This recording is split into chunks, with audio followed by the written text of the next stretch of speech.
Esiet sveicināti pēcvēlēšanu laikā.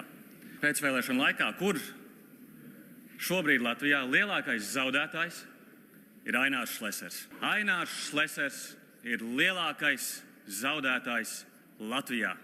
Un ko dara viņa partija? Viņa partija tagad ķerās klāt vērtību jautājumiem.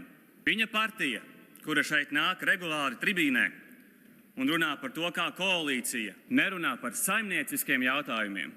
Bet ko viņi tagad dara? Viņi tagad tērē mūsu laiku, tērē savu laiku, cīnoties pret cilvēktiesībām Latvijā. Ainārs Šlesers ar savu partiju šajā brīdī ir tādi zaudētāji, kuri nemāk zaudēt. Tie ir tie vissliktākie zaudētāji.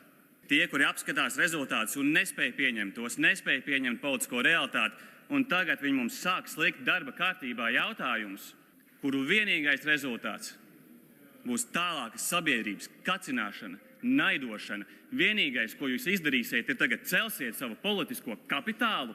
Malači, apsveicu jūs.